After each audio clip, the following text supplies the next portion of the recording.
L'objectif de cette vidéo, c'est de calculer le champ magnétostatique créé par une portion d'un circuit, voilà, une portion rectiligne, traversée par un courant d'intensité I à une quelconque distance du fil. Donc, en un point quelconque M,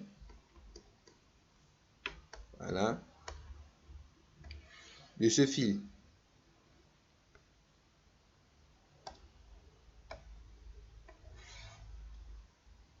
Voilà. On va donner les angles au sommet, θ1 et θ2. Voilà. Donc, on a les angles au sommet.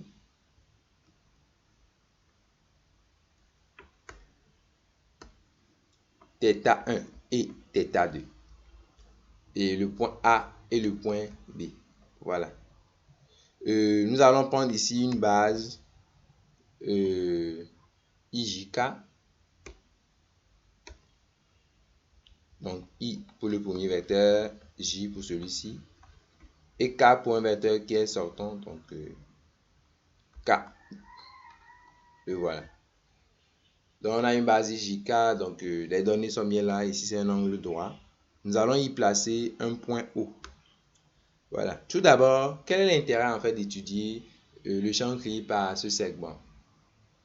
En fait, vous allez rencontrer plusieurs exercices où on va vous demander par exemple de calculer le champ créé par un circuit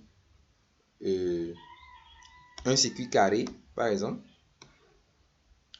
ou par un circuit comme ceci peut-être, coudé à angle droit. Donc vous aurez des trucs de ce genre là, ou bien peut-être quelque chose comme ceci. Voilà. Donc on pourrait faire juste des suggestions de segments. Bon, on pourrait donc inventer n'importe quoi. C'est juste pour vous dire que ces genres de cas, en fait, vous allez voir que c'est une réunion de segments. Quand on prend ceci, le carré, c'est 4 segments. Ceci, c'est 2. Ceci, ainsi de suite. Voyez-vous?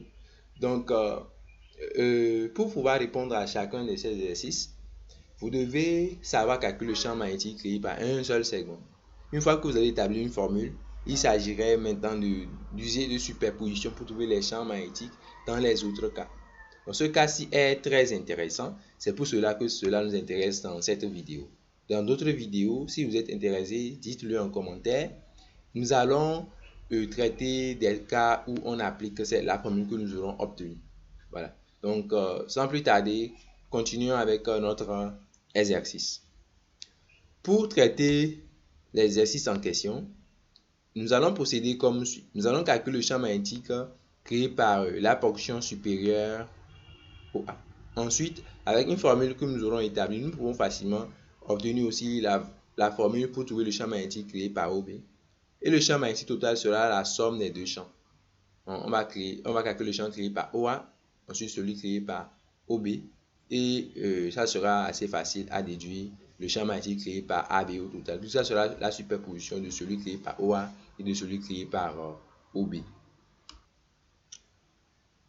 Pour calculer le champ ici, on procède comme suit. On prend un point P quelconque du segment OA. Voilà. Et on va essayer de trouver le champ magnétique créé par un élément de courant centré en P. En fait, c'est comme si on considérait le segment OA comme en fait plusieurs points. Voilà. C'est ça l'idée en fait. Donc le segment OA, voilà, c'est un segment en fait. Donc on peut le voir comme voilà la réunion de plusieurs points P, P, ainsi de suite. Donc c'est plusieurs points qui donnent ce segment en fait. Plusieurs points, ainsi de suite, qui donnent ce segment.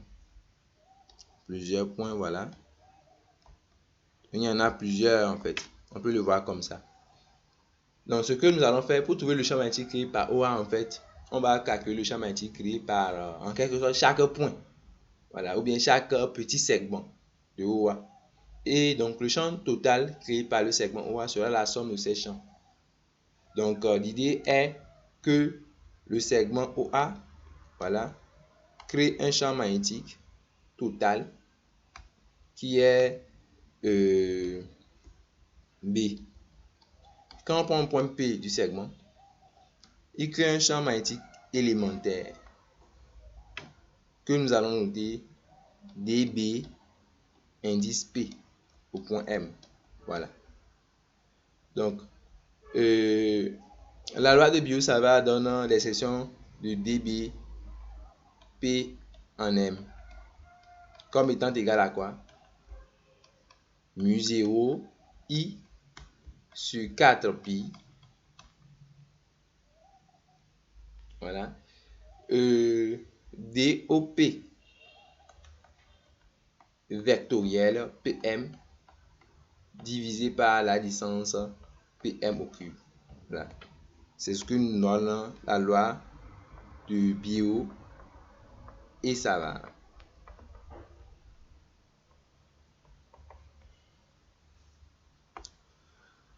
À partir de là, nous allons trouver la direction. Voilà, on va trouver la direction de dBP pour commencer. Donc, direction du champ magnétique élémentaire dBP de M. On voit que sa direction n'est autre que celle de quoi? Celle du produit vectoriel DOP vectoriel PM. Voilà. Donc, on voit sur la figure que, voilà, c'est le vecteur OP qui est de là à là. Donc, DOP a donc la direction de quel vecteur? DOP a la direction du vecteur J. Voilà. DOP va dans la direction de J. Voilà. Ensuite,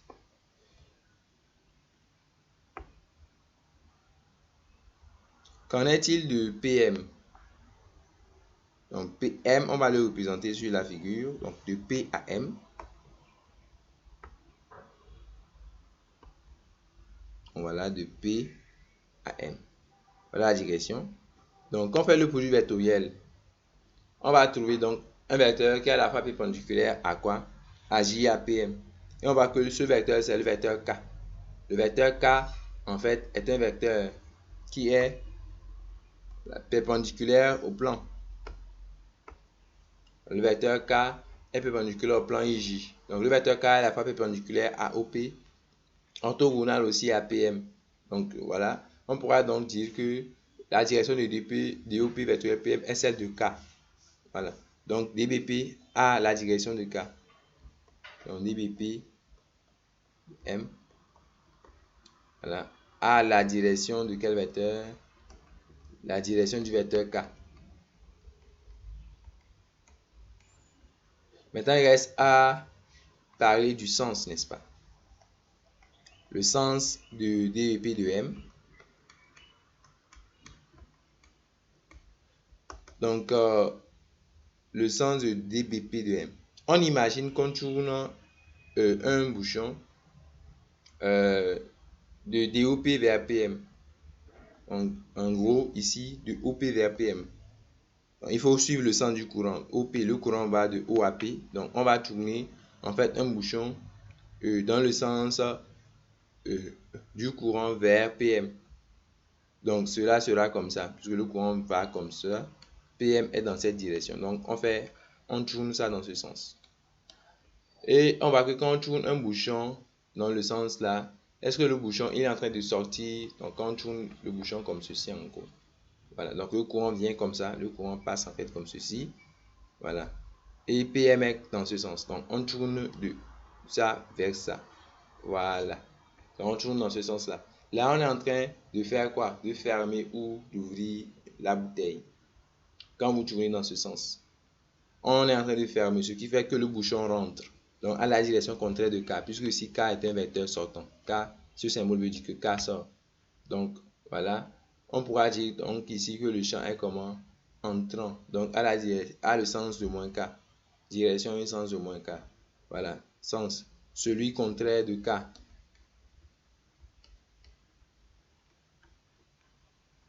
Ceci permet donc d'écrire que dBP de M va donc s'écrire de quelle forme?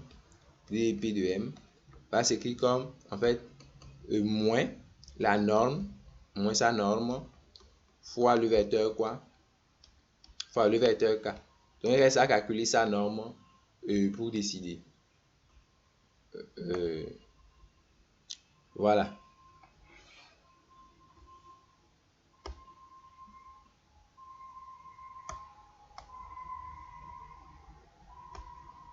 Voilà, donc on a dp de m égale à ceci. Donc, comment faisons-nous pour calculer sa norme? On écrit que la norme de dBp de m est donnée par mu 0 i sur 4pi. Donc, on fait la norme d'un produit vectoriel, ça fait la norme des deux vecteurs. Donc, norme de DOP fois norme de PM, qui n'est autre que la distance PM, fois le sinus de l'angle mis en valeur sur le sinus de l'angle orienté qui est entre DOP et quoi? Et PM. Voilà. Le tout divisé par quoi? La distance PM au cube. Donc, ce qui donne mu 0 i sur 4pi. PM sur PM au cube donne 1 sur PM carré. Donc, on va noter entre DOP et PM, on va lui donner un nom.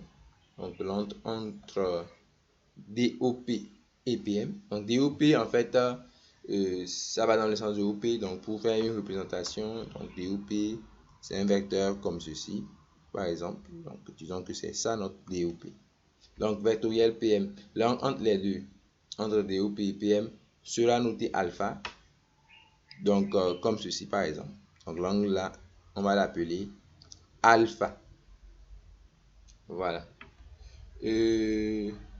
On profite pour noter l'angle au sommet θ. L'angle ici, on va l'appeler θ. Voilà. Parce qu'il y a une relation directe entre alpha, alpha et θ, c'est que on remarque que quand on fait sinus de alpha, je vais le donner en même temps, quand on calcule le sinus de alpha, c'est la même chose que le sinus de l'angle qui est ici. Ce sont des angles supplémentaires en fait. Il faut le remarquer. La somme de ces deux angles donne pi. Quand la somme de deux angles donne pi, ils ont le même sinus. Donc, le sinus de alpha, c'est le sinus de l'angle qui est ici, peut-être qu'on va appeler bêta. Ce qui fait le sinus de bêta. Vous voyez que bêta plus θ donne 90 degrés, puisqu'on est dans un triangle rectangle ici en haut. Voyez-vous? Donc, quand la somme de deux angles donne 90, le sinus de l'un, c'est le cosinus de l'autre. Donc, le sinus de bêta sera égal à quoi? Au cosinus de θ. Donc, sinus alpha, c'est cosinus de θ. Voilà. Donc, nous écrivons finalement que, bon, donc sinus alpha, c'est cosinus de θ. Donc, ça fait ceci multiplié par quoi? Donc, ceci va donner cosinus de θ. La norme de DOP. La norme de DOP, on va le noter tout simplement DL. Voilà. Donc, ce que nous allons faire maintenant, c'est d'intégrer les normes de DBP. Après, nous allons, pour trouver le champ total, en fait, nous allons écrire la propriété que le champ magnétique total B de M, c'est la somme des champs élémentaires. C'est une intégrale de ligne des dBp de M où P varie sur le segment OA. Donc, c'est ce que nous allons faire. Voilà. C'est ce que nous allons faire. Or, ceci va nous permettre d'écrire en fait que c'est l'intégrale P variant sur le segment OA de quoi? On sait que dBp de M, c'est moins norme de dBp de M multiplié par quoi? Quel vecteur? C'est le vecteur K. Voilà. Donc, ce qui permettrait d'écrire, comme K est un vecteur constant, c'est la même chose que moins, voilà, intégrale P variant sur le segment OA de quoi? De la norme de dBp de M, le tout fois le vecteur K. Voilà. Donc, il nous faut calculer, en fait, cette intégrale, l'intégrale dans les parenthèses. Donc, il nous faut la calculer, l'intégrale des normes de dBp. Ce qui fait que l'expression que nous avons n'est pas encore satisfaisante. Quand on a cette expression, il faut maintenant l'intégrer. L'intégrer, quand on parle d'intégrale, on intègre par rapport à une variable. Il faut choisir la variable d'intégration. choisir θ comme variable d'intégration serait la plus simple. On va le voir. On va choisir θ, on va intégrer donc par rapport à l'angle θ.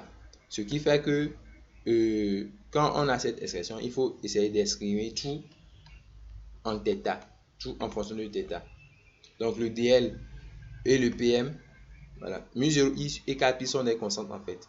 Donc ici, il faut chercher à avoir dl en fonction de θ et pm en fonction de θ. Donc nous chercherons dl et pm comme des fonctions du θ. Voyez-vous. Voilà. Donc ce que nous allons faire ici, rappelons que la norme de DOP, c'est ça qu'on a appelé dl. Donc on va s'attaquer à dl d'abord. On va laisser en fonction de θ. Donc la norme de DOP, c'est ce que nous avons appelé dl. Donc c'est-à-dire qu'on a posé en fait L comme étant quoi, la distance OP quoi. On a posé L égale à la distance OP. Donc il nous faut cette distance en fonction de θ.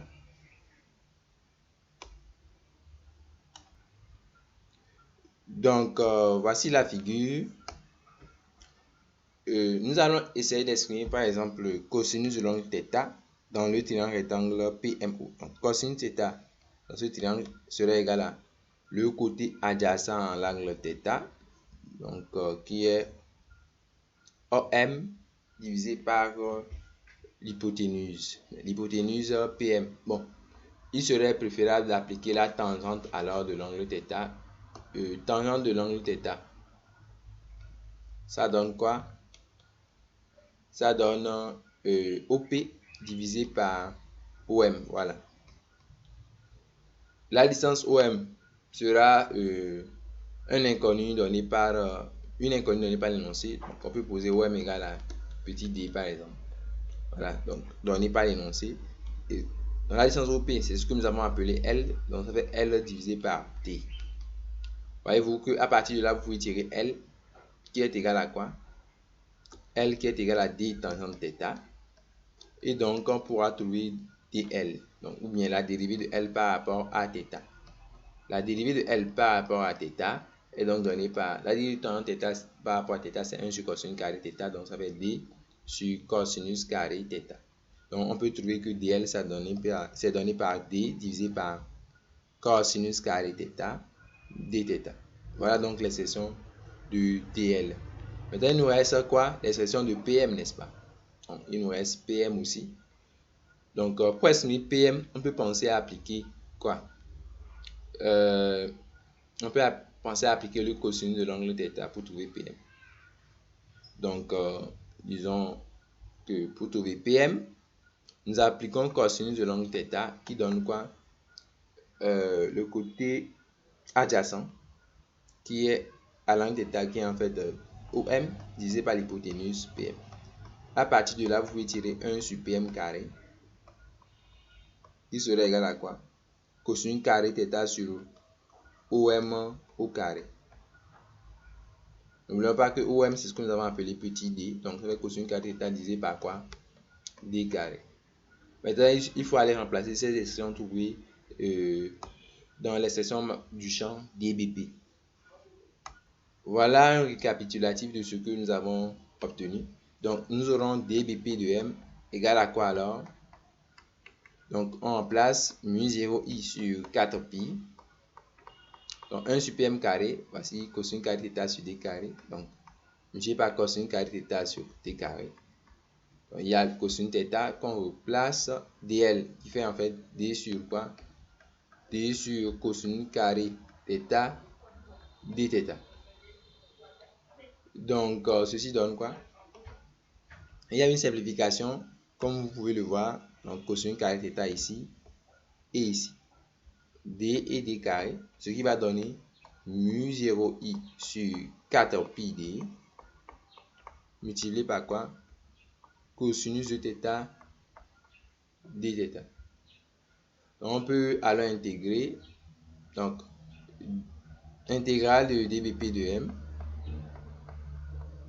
p variant sur le segment OA est donc égal à quoi? Cette intégrale de mu0i sur 4pi d cosinus θ dθ. Maintenant, il faut voir θ, la variable varie entre quoi et quoi lorsque P varie sur le segment OA. Voilà. C'est ce qu'il faut voir maintenant. Donc, vous voyez que si P est en haut, l'angle θ est comment? Plus P se rapproche du haut. Donc, si P est ici, par exemple, l'angle θ serait comment? Vous allez voir que ça sera beaucoup plus petit, ça serait ici. Plus le point P se rapproche, plus l'angle est plus petit. En haut, l'angle est nul. Donc, lorsque P est en haut, l'angle θ est nul en fait. Maintenant, lorsque P est en A, l'angle θ, c'est ça qui est en fait tout l'angle θ1.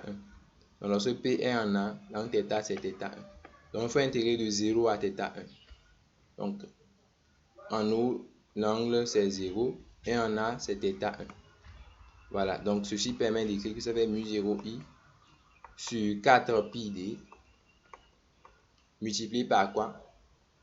Donc, une primitive de cosinus θ, c'est sinus de θ, donc pris entre 0 et θ1.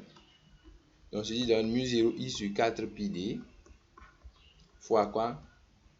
Sinus de θ1. Voilà. Donc, au final, qu'est-ce qu'on aura? Rappelons qu'on avait écrit ceci, que le champ magnétique B de M, ça fait moins l'intégrale trouvée fois K.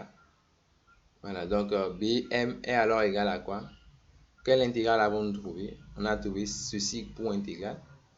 Donc, on pourrait écrire que le champ magnétique total BM créé par cette portion est en fait moins mu 0i sur 4 pi d sinus de θ1 multiplié par le vecteur K.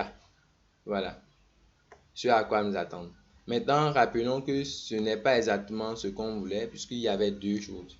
On a trouvé le champ magnétique créé par OA uniquement. Voilà. On peut trouver de la même façon le champ magnétique créé par la partie OB. Voilà. Donc, il y aura une formule similaire.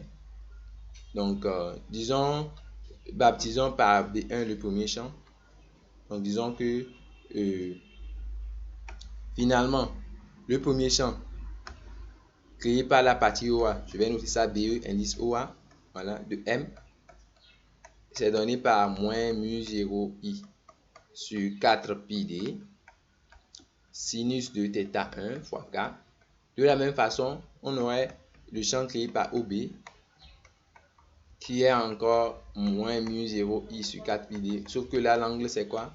L'angle c'est plutôt θ2. Donc, le champ magnétique total créé par les deux portions, c'est la somme des deux, donc par superposition, ça sera moins. Donc, on met mu 0i sur 4 pi d en facteur, sinus θ1 plus sinus de θ2, le tout fois quel vecteur? Le vecteur K. Donc, telle est l'expression du champ magnétique statique créé par voilà, un segment rectiligne, donc un segment. Voilà, donc c'est un exercice assez important donc, qui a plusieurs applications multiples. On pourrait par exemple trouver le champ magnétique créé par un fil rectiligne infini. Voilà. Donc, si le fil est infini, qu'en est-il des angles θ1 et θ2? Voilà, c'est ça qui nous intéresse en fait. Voilà. Donc, et puis on applique la formule dans ce cas. Donc, pour un fil infini, voici le fil et le point par exemple. Voilà. Si le fil il est infini, que vaut l'angle θ1 dans ce cas? Voilà, il y a un angle droit ici. Vous allez voir que si le fil est fini, peut-être qu'il s'arrête ici et l'angle c'est ceci. L'angle θ1. Voilà. Si le fil s'arrête ici, l'angle serait ici θ2. Ainsi de suite. Maintenant, imaginez que le fil est à l'infini. Si le fil est par exemple ici, l'angle, ça augmente encore plus. Voyez-vous? Mais l'angle ne va jamais dépasser la valeur de 90 degrés. Voyez, 90 degrés, c'est tout ceci. Donc, vous voyez que à l'infini, bon, l'angle limite, c'est 90 degrés. La même chose pour l'autre gare aussi. Pour θ2 aussi. Donc, de ce fait, on va dire que pour un fil infini, on prend quoi? θ1 égale à 90 degrés. Et θ2 aussi égale à quoi? 90 degrés. Dans ce cas, que devient la formule obtenue? Cette formule-ci devient quoi? Donc, ça fait sinus de 90 plus sin 90, ce qui fait 1 plus 1, c'est-à-dire 2. Donc, on aura 2 divisé par 4, ce qui va donner demi. Donc finalement, on aura donc le champ magnétique total B de M créé par le fil infini qui est donné par moins mu 0 I sur quoi? Sur 2 pi d fois le vecteur K. Voilà, c'est tout pour cette vidéo.